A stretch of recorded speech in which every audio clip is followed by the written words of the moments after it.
ಯಾರೆಲ್ಲ ಒಂದು ಹೊಸ ಹೆಜ್ಜೆ ಇಡಬೇಕು, ಹೊಸ ಸ್ಟೆಪ್ ತಗೋಬೇಕು, ತಮ್ಮ ಕರಿಯರ್ ಬಗ್ಗೆ, ಬಿಸ್ನೆಸ್ ಬಗ್ಗೆ ಅಥವಾ ರಿಲೇಷನ್ಶಿಪ್ ಬಗ್ಗೆ, ಅವರ ಎಜುಕೇಷನ್ ಬಗ್ಗೆ ಅಂದಾಗ ನಮಗೆ ಕೆಲವು ಭಯಗಳು ಕಾಡುತ್ತೆ.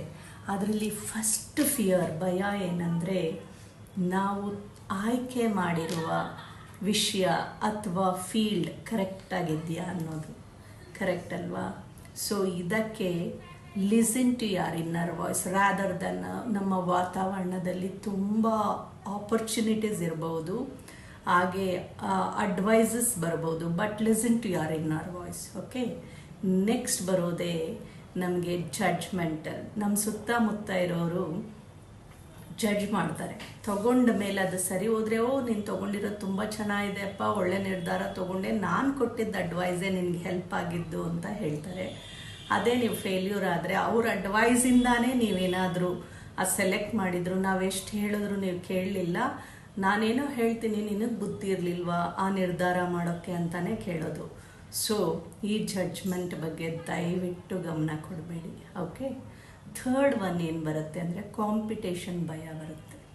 ಅದೇನೆಂದರೆ, ನಾವು ಮಾಡ್ತಿರೋ ಫೀಲ್ಡಲ್ಲಿ ಆಲ್ರೆಡಿ ತುಂಬ ಜನ ಇದ್ದಾರೆ, ನಾನು ಹೊಸೊಬ್ಬರು, ಹೇಗಲ್ಲಿ ಎಂಟ್ರಿ ಆದರೆ ಕ್ಯಾನ್ ಐ ಸರ್ವೈವ್ ಅಥವಾ ಬೆಸ್ಟ್ ಕೊಡ್ಬೋದಾ ಅಂತ ನೋಡಿ. ಎಲ್ಲರಿಗೂ ಅವ್ರವ್ರದ್ದೇ ಆದ ಒಂದು ವ್ಯೂ ಇರುತ್ತೆ, ಅವ್ರವ್ರದ್ದೇ ಆದ ಯೂನಿಕ್ನೆಸ್ ಇರುತ್ತೆ. ಅದು ಯಾವುದು ಅಂತ ಐಡೆಂಟಿಫೈ ಮಾಡ್ಕೊಳ್ಳಿ ಫಸ್ಟು.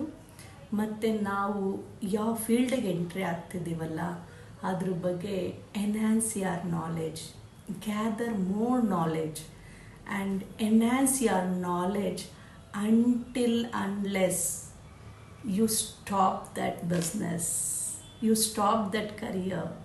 ಯಾಕಂದರೆ continuously if you enhance your knowledge, you lack of knowledge ಇದ್ದಾಗ ಮಾತ್ರ ಬೇರೆಯವ್ರು ನಮ್ಮನ್ನು ಕಾಂಪೀಟ್ ಮಾಡ್ಬೋದು.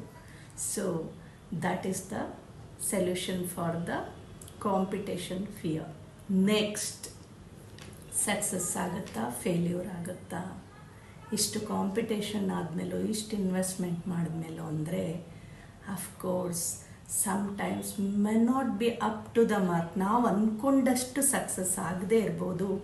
ಈ 3 ಸ್ಟೆಪ್ಪು ಕರೆಕ್ಟಾಗಿ ಫಾಲೋ ಮಾಡಿದ್ರೆ ಖಂಡಿತ ಸಕ್ಸಸ್ ಸಿಕ್ಕೇ ಸಿಗತ್ತೆ. ಮೆ ನಾಟ್ ಬಿ ನಾವು ಅಂದ್ಕೊಂಡಿದ್ದಷ್ಟು ಸಿಗದೇ ಇದ್ದರೂ 100% ಅಂದ್ಕೊಂಡ್ರೆ 90% ಗ್ಯಾರಂಟಿ ಸಿಗುತ್ತೆ. ಯಾಕಂದರೆ ನಿಮ್ಮ ಇನ್ನರ್ ವಾಯ್ಸ್ ಇನ್ಸಿಸ್ಟ್ ಮಾಡಿರೋದಲ್ವಾ. ಸೊ ನಾವು ಇಷ್ಟಪಟ್ಟಿದ್ದು ಮಾಡಿದ್ರೆ ಅದು ಕಷ್ಟವಾದರೂ ಚೆನ್ನಾಗೇ ಇರುತ್ತೆ. ಓಕೆ, ಸೊ ಸಕ್ಸಸ್ ಆದಮೇಲೆ ಇನ್ನೊಂದು ಪ್ರಾಬ್ಲಮ್ ಇರುತ್ತೆ, ಅದು ನಾವು ನೋಟಿಫೈ ಮಾಡಿರಲ್ಲ. ಅದು ಏನಂದರೆ, ಎಕ್ಸಾಂಪಲ್ ಹೇಳ್ತೀನಿ. ಒಂದು ಒಳ್ಳೆ ಅಥಾರಿಟಿ ಪೋಸ್ಟ್ಗೆ ಹೋಗ್ತೀವಿ ಒಂದು ಕಂಪನಿಲಿ ಅಂದ್ಕೊಳ್ಳೋಣ. Let us assume in a corporate company. ಒಂದು ಕಾಂಪಿಟೇಟಿವ್ ಇರೋ ಪೋಸ್ಟ್ಗೆ ತುಂಬ ಎಫರ್ಟ್ ಹಾಕಿ, ನಾನು ಹೇಳ್ದಂಗೆ ಎನ್ಹ್ಯಾನ್ಸ್ ಮಾಡಿಕೊಂಡು ನಾಲೆಡ್ಜ್ ಹಗಲು ರಾತ್ರಿ ನೋಡ್ದು ಇನ್ವೆಸ್ಟ್ಮೆಂಟ್ ಮಾಡಿರ್ತೀವಿ ಆ ಕೋರ್ಸನ್ನು ಕಲಿಯೋಕ್ಕೆ. ಎಲ್ಲ ಆದಮೇಲೆ ಆ ಪೋಸ್ಟ್ ಸಿಗುತ್ತೆ, ಮತ್ತು ಅಲ್ಲಿ ತುಂಬ ಚೆನ್ನಾಗೂ ಇರುತ್ತೆ, ಹೈಯರ್ ಅಥಾರಿಟಿ ಇರುತ್ತೆ, ಲೈಫ್ ಸ್ಮೂತಾಗಿ ಹೋಗ್ತಿರುತ್ತೆ, highly paid salary. But the thing is, ಆ ಪ್ರೆಷರ್ ನಾವು ತಡ್ಕೊಳ್ತಿದ್ದೀವ, ಆ ಪ್ರೆಷರ್ನ ನಾವು ಹೇಗೆ ಮ್ಯಾನೇಜ್ ಮಾಡ್ತಿದ್ದೀವಿ, ಆ ಬರ್ತಿರೋ ಹೈಲಿ ಪೇಯ್ಡ್ ಸ್ಯಾಲ್ರಿಯಿಂದ ನಮಗೆ ಮತ್ತು ನಮ್ಮ ಮನೆಯವ್ರಿಗೆ ಎಷ್ಟು ಉಪಯೋಗ ಆಗ್ತಿದೆ.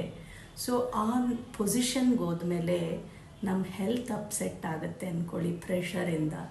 Is there any use? ಮತ್ತು ನಮ್ಮ ಫ್ಯಾಮಿಲಿ ಬಾಂಡಿಂಗ್ ರಿಲೇಷನ್ಶಿಪ್ ಹಾಳಾಗ್ತಿದೆ ಅಂದ್ಕೊಳ್ಳಿ. ಸೊ ಹೈಯರ್ ಪೊಸಿಷನಲ್ಲಿದ್ದು ಏನಾದರೂ ಒಂದು ಪ್ರಯೋಜನ ಇದೆಯಾ? ಒಂದು ಇನ್ನರ್ ಸೆಲ್ಫಿ ತೊಗೊಂಡು ನೋಡಿ, ಇದ್ರ ಬಗ್ಗೆ ಗಮನ ಕೊಡಿ. Thank you all.